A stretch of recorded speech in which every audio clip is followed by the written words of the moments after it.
Get this. Why was hand washing once a fireable offense? I know, it sounds absolutely crazy, right? But telling a doctor to just wash his hands could literally get you fired, ridiculed, and completely run out of medicine. So how could something we now think is so incredibly obvious be that controversial? Hey everyone, welcome. Today we are diving into the stories of what I like to call the prophets of progress. You know, those unsung heroes, the innovators whose brilliant, world-changing ideas were just viciously rejected, at least at first. We're going to look at how these folks who were right all along finally got their due. So here's the fascinating part. Every single one of these stories, it doesn't start with some brilliant light bulb moment. No, it all starts with a number. A disturbing observation, a pattern that just, it doesn't add up. Okay, let's go back to the 1840s. A young doctor, Ignaz Semmelweis, he's looking at the numbers in his hospital and something is deeply, deeply wrong. In the ward run by doctors, new mothers are dying from something called childbed fever at a rate of 18%. That is horrifying. But right next door, in the ward run by midwives, the rate is only 2%. I mean, same hospital, same fever, but one ward is a death trap compared to the other. He had to know why. And you know what? Semmelweis wasn't the only one seeing these kinds of deadly patterns. Around the same time, over in London, you've got this physician, John Snow. He's mapping a massive cholera outbreak, and he realizes, hey, these deaths aren't random at all. They're all clustered around one single public water pump. Now, everyone else at the time was blaming it on bad air, miasma.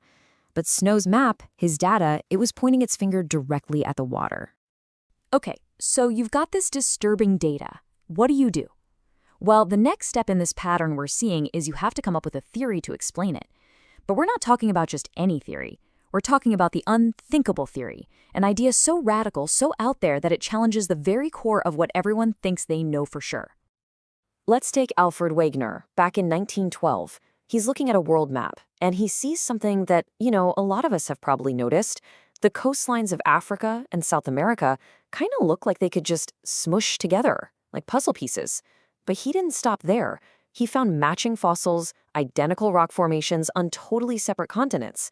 So he proposes this wild, unthinkable idea. What if all the continents were once a single giant landmass, Pangea, and they just drifted apart? To the big shot geologists of his day, this was just utter fantasy. Laughable. Or how about this one for challenging the rules? For decades, if you had a stomach ulcer, what did doctors tell you? Oh, it's stress, stop eating spicy food, right? That was the gospel. Then, in the 1980s, this Australian doctor, Barry Marshall, comes along and proposes something totally different. He says, nope, it's a bug, a bacterial infection. The entire medical establishment pretty much laughed him out of the room. I mean, it was common knowledge that nothing, no bacteria, could possibly survive in all that stomach acid.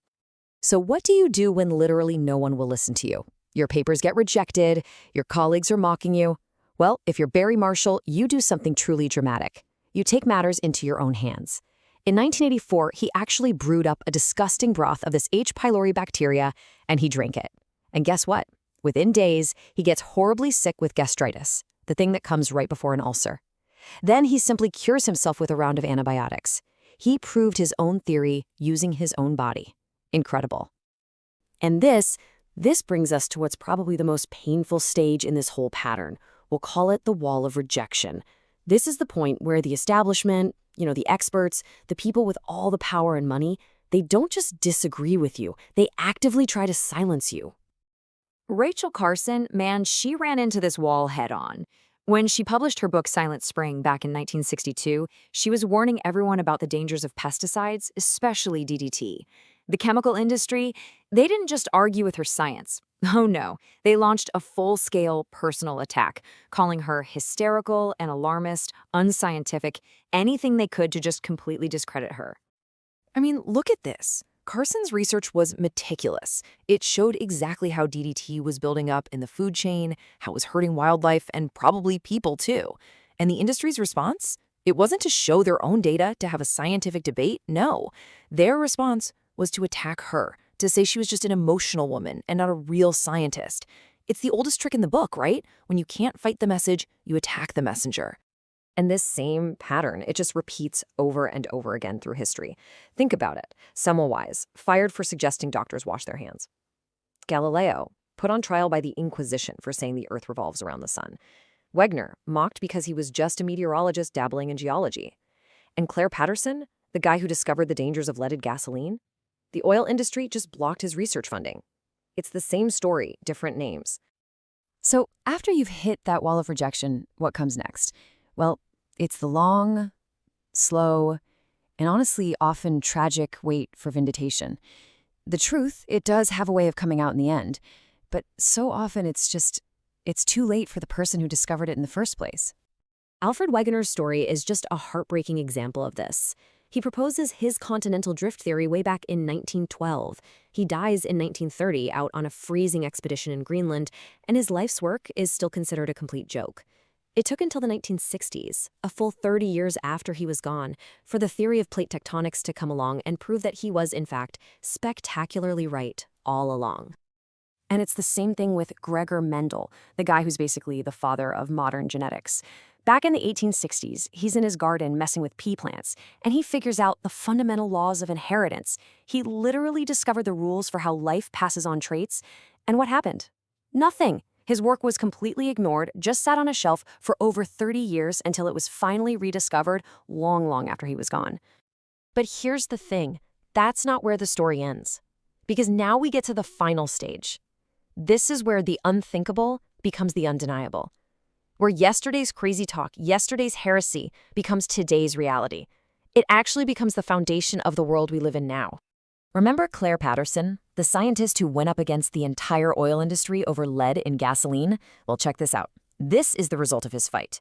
After lead was finally removed, the amount of lead in the average American's blood dropped by over 80%. Think about that. He didn't just win an argument. He literally helped protect the health of generations of people. Or what about the famous war of currents between Nikola Tesla and Thomas Edison? Tesla was all about alternating current, or AC. The much more famous Edison, he backed direct current, DC. Edison even ran this whole smear campaign to try and convince people that AC was super dangerous, but in the end, Tesla's system was just better. Why? Because it's way more efficient over long distances. So today, the entire global power grid, the thing that powers our lives, it runs on the system invented by a guy who died broke and almost forgotten. It's just amazing when you stop and think about it. So many things we take for granted as just obvious, common sense, were once considered dangerous, radical ideas.